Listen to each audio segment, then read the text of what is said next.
I'm looking into the indigenous communities and their policies in India as well as in US, and how the two nations have complications and how far they have reached to have an inclusive democratic approach for the indigenous communities which they have in their nations. So we'll just go and try to see what exactly we do understand about assimilation. It's a very famous photograph, and there was a bit row on this whole episode.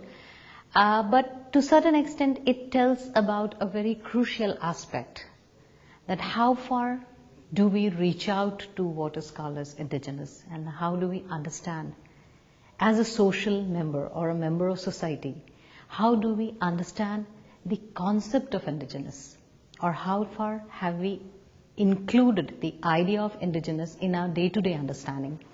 So assimilation had been a big concept or a term throughout the world when it comes on bringing the indigenous communities to the democratic social order. So how far we have included the indigenous communities in the national or the federal system remains questions not only to India but to the United States or Canada or Great Britain or any country in the world. Everybody wants to know what exactly they are following a policy for the indigenous communities in their respective nations, and assimilation became a core concept. It remained one of the crucial aspects whenever it happened in terms of the, yes please come. Hello. So assimilation was something which was considered to be the most, what we could say, the most inclusive way of having a policy for the indigenous communities throughout the world. In fact, even for a very long time, United States also believed that, sorry, not United States, United Nations also was a firm believer till almost 1970s that assimilation should be the prime approach whenever we are dealing with the indigenous communities. So assimilation had varied concepts. It had various understanding. It has varied approaches to communicate with the indigenous communities in respective nations.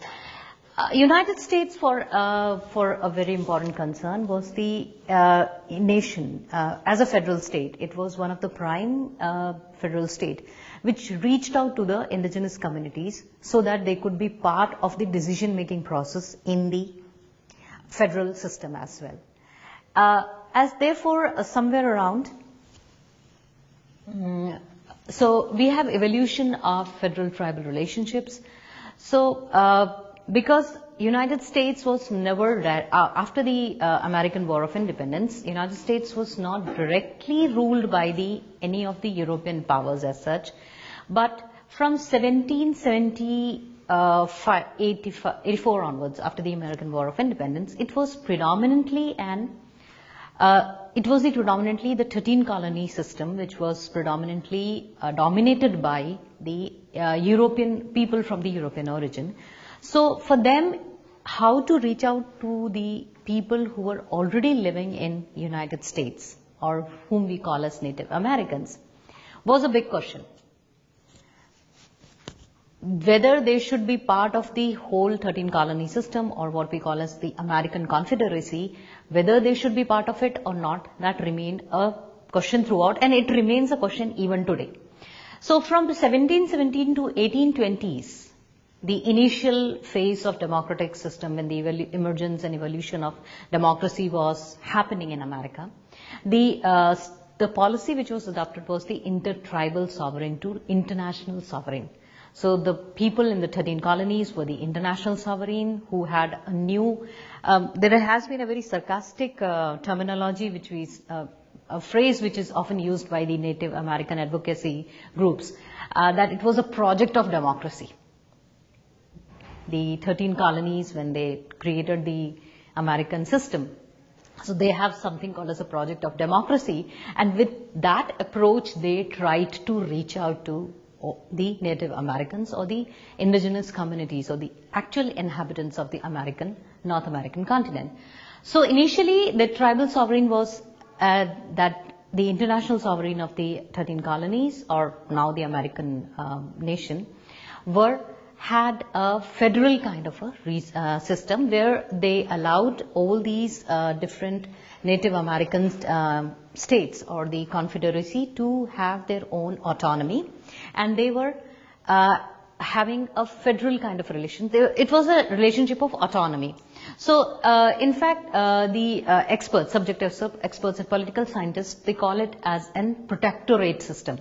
So, they were given their sovereignty, in lieu of which they had to show a kind of obedience or a subordination to the American democratic state.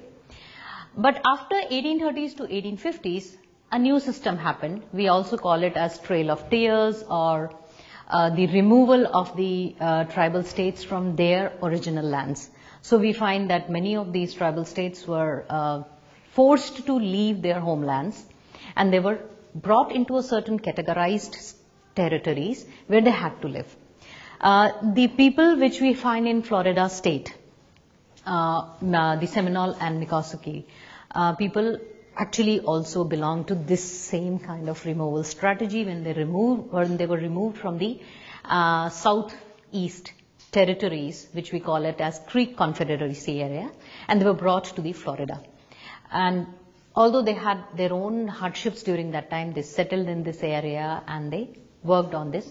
And after that, they were brought into another category of the thing which was called as the reservation. So the tribes were pushed into certain territories and they had to live in those areas. And then when the whole treaty and the warfare concepts were decimated, they were removed from the policy systems. They were told that they have to live in these reserved areas, which will be called as a reservation.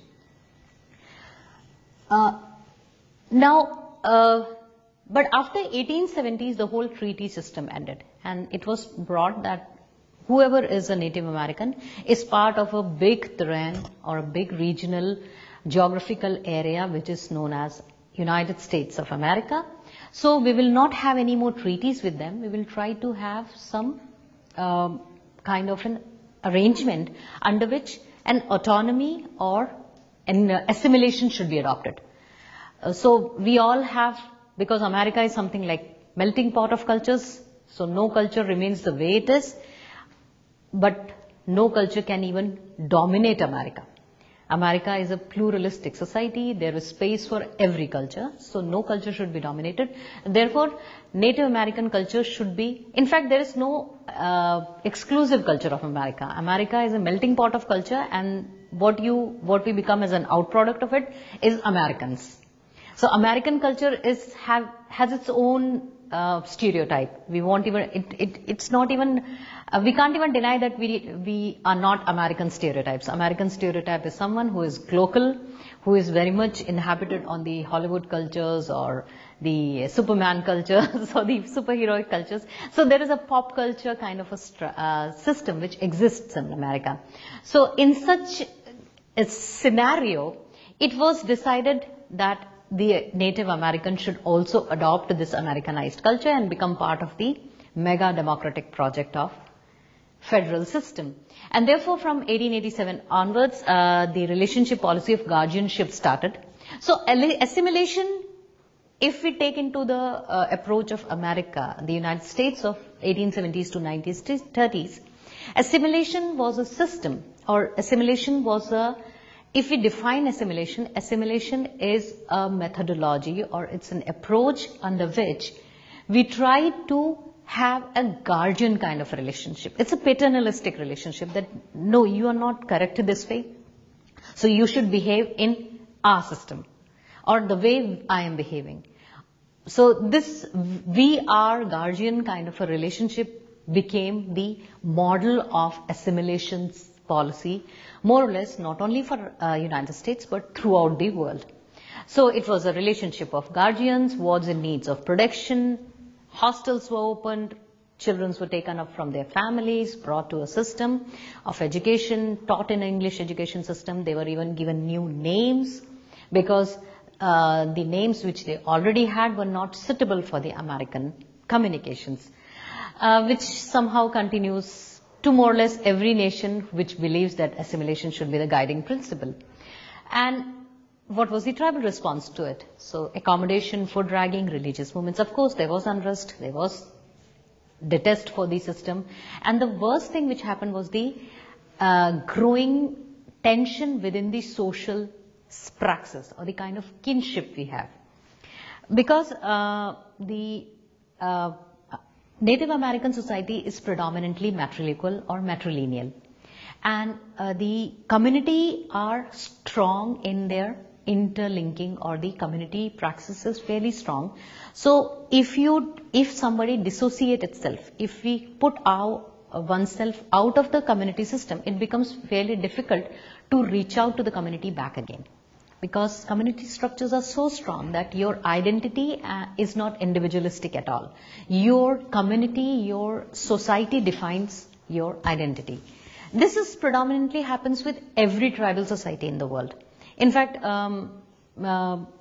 even in wherever the close family structures are there, where community structures are there, it's very hard to dissociate one's own personal identity other from the community structures.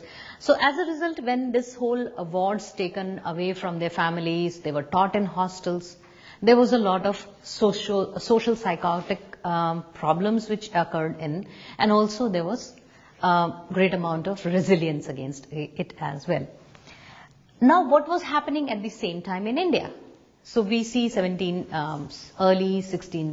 18th century, we find there is a growing amount of tension between Native Americans and the federal state. Something similar was happening in India as well. Of course, during that time, we did not have Europeans coming up in India, but we had some empire state concepts. So we had Mughals in those times ruling in India, and tribal sovereign states were there. I'll give you some examples. For example, there was a major Bhil state which was existing in the western part of India, in the border between Gujarat and the Delhi state, or the Mughal Empire state. There was a Gond state. There was the state of the Siddhas in the southern parts of India. There were northeastern states of Ahom and different Sino-Tibetan tribal groups. So these all tribal states were on the trade routes. Either they were on the sea trade routes or they were on the land trade routes. As a result, what Mughals basically had a confrontation with tribal sovereigns was that they did not want to rule them because it was not easy to rule a tribal state. This is the time when Mughals were there in power, but still warfare was not done unless and until a state is not accepting the surveillance or the subordination. So Mughals developed a relationship of passages and protectorates. So for example, if a state is, tribal state is agreeing to accept the subordination of the Mughals, so they were allowed to have their political autonomy. But for that, they had to, the subordination or the approval for autonomy was not coming free of cost. They had to give a lot of, indemnity. They had to give an annual payment of some amount of money in terms of kind, or in terms of, a very interesting aspect is that Mughals became fairly rich because with the Gonds, they had the trade and protectorate relationship of bullion and elephantry. So the whole elephantry which Mughals had was predominantly supplied by the Gond state. It was said that more than 1,000 elephants were given annually to the Mughal state, and almost bullion or the gold of tons of gold was supplied to them. And in lieu of it, these tribal states in central parts and western parts of India were given freedom to be autonomous state. I'm not going beyond this because I'm trying to have a comparative study between India and US. So even if we'll go back to 16th century, there are incidences when many of these tribal states negotiated for their autonomy, or many a times they had stringent warfares as well to consolidate or maintain their autonomy. So this was the pre-colonial state, but later on when the Marathas or post-Mughal time happened, this is in pre-18th century era. So in those times, there was negotiation, there was encroachment of the tribal lands, and when we call it as native or indigenous states in India. Because Mughals or Marathas were not always the indigenous states. They were sometimes invading tribes from Central Asia or western parts of India. So they also encroach the tribal lands and warfare, or sometimes even with the coaxing. So they just buy the land by paying some money, or they will kill the local chieftain, and this way things happen. When Britishers happened to come to India, they had a new dynamics to look into. Now the biggest question for them was how to coordinate between these different principalities who have hierarchy in political autonomy or status, who are owning different kinds of hierarchy. So Mughals, for example, they had a highest hierarchy because they were at par with the Britishers. Like if Britishers were the empire states, Mughal were the empire states as well. So they were all equally powerful for them. The second level states were the minor kingdoms which were existing in different parts of India, and indeed for them the third category were the tribal states. So how to reach out to them? And by the time in 18th century, if you will see, like when America got its independence from British rule, that is the time when Britain is still is a juvenile democratic system, because it was in the 16th century that democratic system of parliamentary democracy came in Britain. 1640 you have the Charter Act, and Britain is becoming democratic, not completely democracy, but it's a constitutional monarchical democracy. But by the time 18th century, Britain is becoming authoritative, is on the verge of becoming an authoritative power in India. The parliamentary democracy is fairly deep-seated in Britain at that time. So, if Britain was going for a direct warfare, British Parliament was not in favor of it many a times, because you had the democratic forces or the liberal forces in the Parliament of Britain who are saying, no, you cannot do a warfare on cost of the British money unless and until you justify it, or it is going to be on the humanitarian grounds. So what we see that by the time when Britain is ruling India, they had to do a lot of paperwork. For example, when I was talking about Marathas or Mughal, they do have to do a paperwork, but because when you do a paperwork thing, your process get delayed. You cannot just massacre people like that. It's not so easy. Although sometimes it's contradictory also, because we have so many examples even in contemporary times when not only paperwork, we have the whole digital democracy dominating, even then the massacres are taking place. But somehow it is being pushed. We can push it, we can delay it.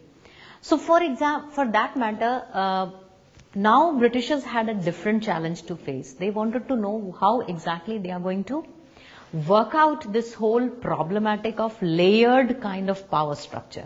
You have a central power, Mughals are there, then you have the regional kingdoms, Marathas are there, Nawabs are there, Nizams are there, and then within their territories you have autonomous states of these tribal groups or the tribal states.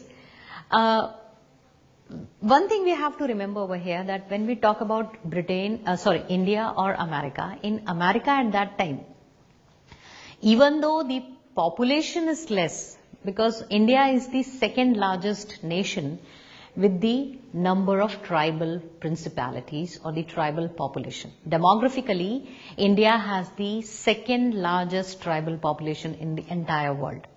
But the level of autonomy is one of the lowest.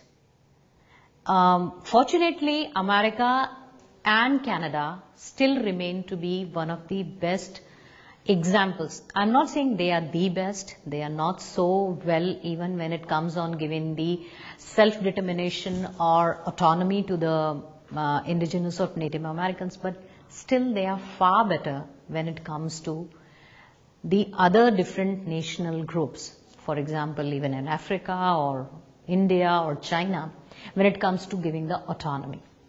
We are still struggling to reach out to the levels of getting the self-determination rule. So the complexity happened because during the colonial times, Britishers were not in a state of affairs that how they are going to give the autonomy to the native Indians or the indigenous communities in Indians. So the first important thing what they do, they started doing, because for them ruling India was not for the benefit of people of India. Ruling India was for the benefit of the British people. So of course they were there not as rulers, but they were there as businessmen. So first thing they wanted to, why they wanted to have reachability to the tribal communities, because they wanted to have forest resources. That was the time when Britain was developing the big industrial sectors, it was developing railways, and they needed lots of wood, and this whole hardwood was coming from the forests of India. So in fact there are examples when even when the trains or the carriages were made in Britain or even in America or in Africa, the hardwood was actually taken from India.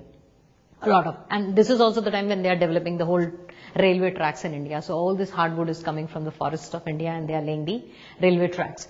So they wanted the forest, and now they have to take away the rights from these forest territories. These forest territories were ruled at that time by the different tribal groups, and they had to take away the land from them, forest from them. So how to justify it? So first thing they have to justify it by classifying them. And so they started creating a social community groups itself, and the worst aspect of it, I don't know whether to call it worse or not, but now they started a new project which is called as Anthropological Survey of Indian Communities. And therefore they started classifying Indian communities in broad categories. So there were 4, and this was the first time when Indian population is getting classified into racial and caste groups. And so they divided Indo-Aryans, Iranians, Semitic means people from the Christian, Islamic or Geo backgrounds, and primitive communities. And this way they started classifying whole Indian population into primitive tribes, and within the indigenous communities or the native Indian groups, Indian groups, they divided into 3 broad categories. One was primitive tribes who were living in the far off forests, and they said that they are primitive, they don't know, they are really backward, they can't rule their own selves, so they don't have, they need protection. So we will allow them to live in the forest, but with our protection. Second category they created was nomadic tribes. Nomadic tribes remain one of the major demographic population throughout the world. Actually, before this whole phenomena of the global capitalist trade system began, nomadic tribes throughout the world were the major carriers of the trade and economy. If we go back to even to the European economy, the main trade between the land-based trade was actually done by these nomadic communities. Gypsies were the major small-scale tradesmen who were traveling from village to village and catering services to the communities by supplying. So they were actually a different class of group which was traveling throughout and serving the society with their own societal structure. But they classified them as nomadic tribes, and they relegated them also from the mainstream, because now trade was done by the train and the ships on a large scale level, and the internal trade was now being carried by the trains, railway coaches. So there was no need for these nomadic tribes to come and serve them. So their job is taken away, and so they became more or less jobless and also powerless. The third group was criminal tribes. Now they created a new kind of act, which is known as Criminal Tribes Act, under which they classified that certain communities in India are prone to crimes. They are habitual, they are trained in such a way that their entire community practice is to do crimes, do loot, do cheat people, and so they are criminal tribes. So these tribal groups were constantly subjected to the criminal punishment. If they were caught, they were directly sent to jail.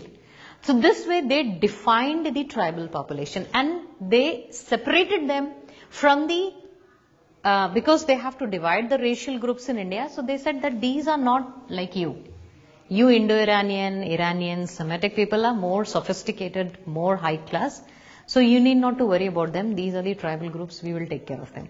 So this kind of a contradiction which was evolved.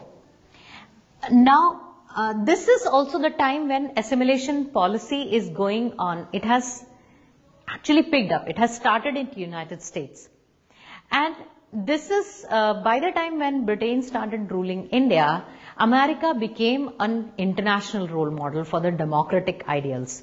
So in the late decades of 19th century, lot of Indians, people from India, often used to have communication with the democratic ideals or ideologies of America. The major constitution maker of India, Dr. Babasaheb Ambedkar, actually studied in US. He did his PhD in 1890s in Columbia University, and he did his PhD on law, democracy and law. And with those ideals, and even though Mahatma Gandhi never came to America, even when he was in UK, when he was doing his studies in law in late 19th century, and when in the late decades of 20th century, 19th century, when he was in South Africa, he was constantly in communication with the American liberal thinkers, and many of the Americans actually came and worked with him. So it was not that American ideologies, American sense of assimilation policy was not unknown to Indians. In fact, they were quite well known. So with such an approach, this is the time when British are creating models, and Indian intellectuals and Indian political thinkers are thinking that no, we have to think about some of a new approach for the system of governance for our own self. And this whole governance system was also the concept of what should be done for the exploited and the most exploited communities of our nation, even under the colonial system, that is of the indigenous communities or the native or the tribal groups. As a result, so the debates of isolationism, I'll just quickly talk about. So in 1891, Imperial Gazetteer of India defines tribe as a collection of families bearing a common name, speaking a common dialect, occupying or professing to occupy a common territory. If you'll see this definition, then every community in India falls under this category. But then how come only certain groups were called as tribes, not rest of them? So these were certain loopholes within the qualifying narratives of British anthropology or British administrators. And because we were very fortunate because, okay, fine, thank you. Although I was just using. So what we find that the most important aspect over here is that even though what do you call, Britishers are trying to create their own systems of narratives and they are giving us new definitions. Indian political thinkers at that time fairly aware. We were very fortunate to in those times that we had enlightened and fairly active political leaders. Dr. Babasaheb Ambedkar, Mahatma Gandhi, Sardar Patel, Jawaharlal Nehru, Motilal Nehru, they were all, like, in fact, if you see the Indian freedom movement, the biggest asset of our freedom movement was that all our freedom fighters in India were lawyers. And they were trained, sophisticated, ferocious lawyers. In fact, like Motilal Nehru used to own Allahabad, like the father of the first Prime Minister of India, Jawaharlal Nehru. He was the most well sought after lawyer of India. In fact, like what we could say, the governor of United Provinces at that time was even like scared of him, because he knew that if he will sit on the High Court of Allahabad, he can easily defame him. So such was the ability, or such was the voice these men and women of those times had. And even though because British had to do under quote unquote in a judicial manner, they can manipulate, but they had to go through a judicial process to deny any rights to Indians. Because as I already told you, British was democratic, monarchical democracy at that time. So, because media was very strong even in those times, it was not so easy to detain India of any rights. So, these people created such kind of a system. They developed an argument in favor of a democratic system where every community in India should have a voice. And this is the time when America is having an assimilation policy for the indigenous communities. So for Indian politicians, the politicians who are fighting the British Empire, for them also assimilation to a certain extent was a possible good approach or a ideal approach to govern with the indigenous communities as well. I hope I am able to convey the message. Is it? Yeah. So now from 1930s onwards, the biggest question was how the independent India will look like and what will be the status of every Indian there. Every Indian means every citizen of India. When India will become independent, what will be their status? How they will be treated in the free India.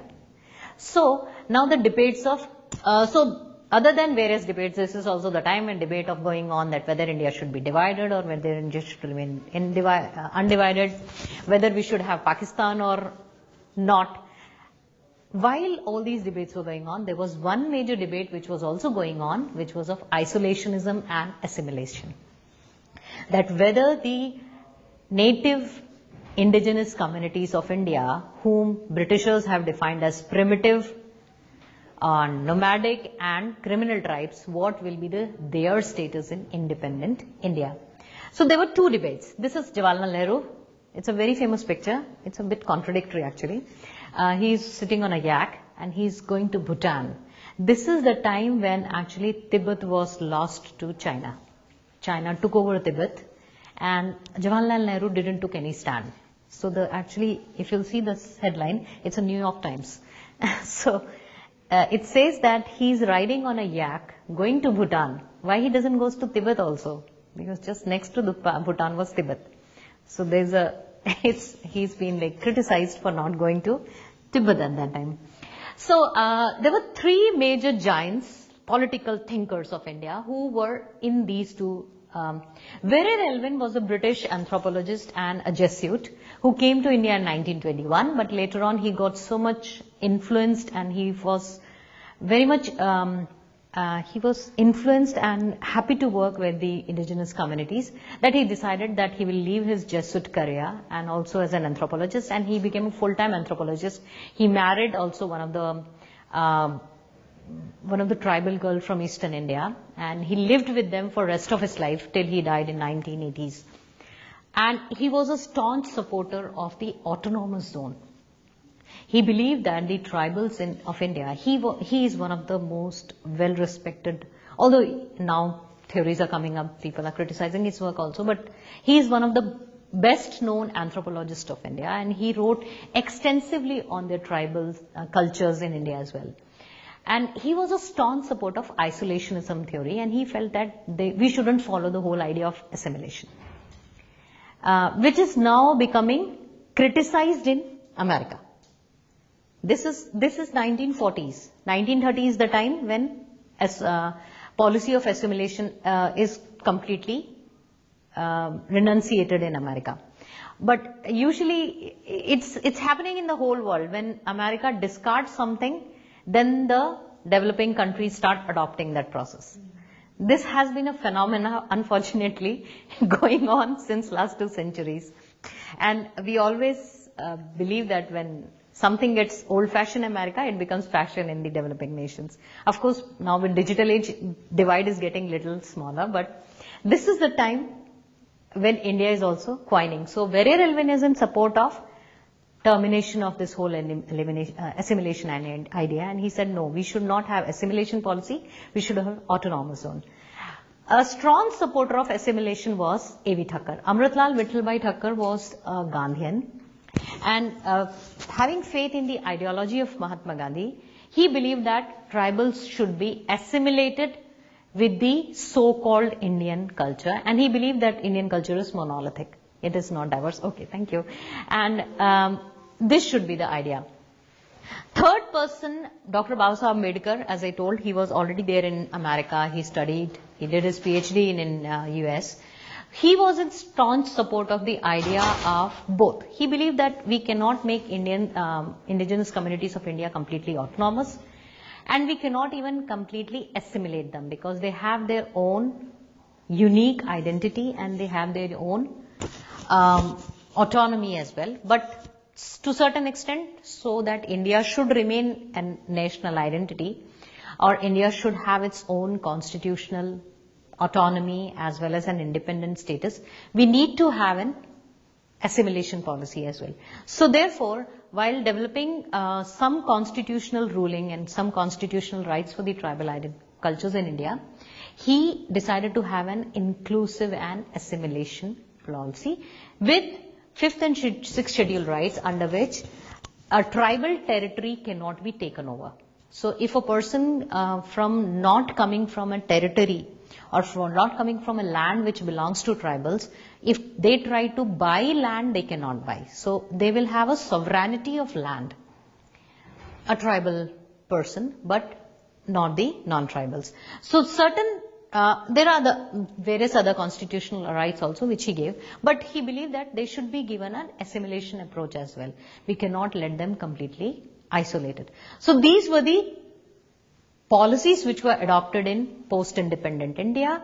To a large extent, to my understanding, I haven't found anything in writing, but I believe, because I believe in this theory, I believe that US had some role to play in it, which I'm working on, my theorization. So this way, beyond assimilation so now what is happening at the same time in America? You have 1950s onwards, movement towards self-determination is increasing. There was fair amount of protest with the way America federal government was ruling indigenous communities. So after 1950 onwards, movement started in America, and people started saying that Native Americans wanted to have more rights of self-determination. So by 1960s, we find that Richard Nixon comes up with this whole idea of termination, ideas of assimilation and priorities to self-governance. So termination of assimilation was done, and altogether liquidation of the properties of indigenous communities, Native Americans, started, which was taken with lots of repudiation, and that is the time when we find lots of shifting, like lots of Native Americans who were living in their reservation areas lost their lands, and many of them became landless. That is also the time. And we find a lot of homelessness among the Native Americans, which even dominates in the present era because of this ruling. But this ruling did not last long, because in 1970s onwards, a new age happened when we find the Indian Self-Determination Act was passed by Congress in 1974, under which it was decided that no, Indians should have the right to self-determination. And we continue in the United States, we continue to work on this whole ideology that self-determination should be given more and more say in the federal governance, and we continue with it. But how far this has influenced the other parts of the world? In India, we are still finding a lot of challenges. In 1989, because judiciary was still under hand of Constitution of India. So no matter the indigenous communities in India had the right to own the land, but they did not have the right to own the judiciary. So if there was a problem in their society, they were not allowed to solve the problem on their own. For example, if a killing happens or if a murder happens, the ruling was under the hand of Constitution of India, but not on the community. So as a result, in 1989, Scheduled Caste and Scheduled Tribes Prevention of Atrocity Act happened, and 1996 PESA. PESA means Panchayat's Extension to Scheduled Tribes Act, which means that the localized panchayats or the indigenous courts of their own will have the autonomy to decide that whether they can be, what should be the, they own the judicial rights. And this is also the time, according to this 1989 Act, the Criminal Tribes Act was passed, and the criminal tribes came to be known as denotified tribes. But somehow, even today, they are under constant surveillance of the government of police actions, and they could be charged of any known unknown offence under the Habitual Offenders Act. So even though you eliminated the concept of Criminal Tribes Act, the concept of Habitual Offenders Act continues in India. And but the major victory for the indigenous community for that time happened in 2006 when Forest Rights Act happened. A lot of movement actually happened throughout India. A lot of advocacy groups worked for these indigenous communities and make them to have forest rights. Under this Forest Rights Act, not only the land but also the ownership of forest came under the community rights. So now in certain territories in India, judicially or constitutionally, forest and their products or the forest, even the count of trees is in the ownership of the community which lives there. We cannot disown them. So this is considered to be a major win because it qualified and it empowered the communities on a various respect, because not only they were owners of the land but they also became owners of the resources over the lands. So this is a major success, but still we continue to have the assimilation policy. We have not yet in India, we have not yet started approving or accepting the idea of self-determination for the indigenous communities, because we continue to believe, in India it is still believed that indigenous communities are not different to be autonomous enough. They are not that much autonomous enough to be given the authority to have their own self-determination in a particular region. So the experiences in India are debating the fluidity and binaries of tribal identities. We still have the concept of binaries. We are still debating this whole issue, that whether the tribals are autonomous or not, whether they belong to the indigenous or Indian identity, or the binaries of it or not.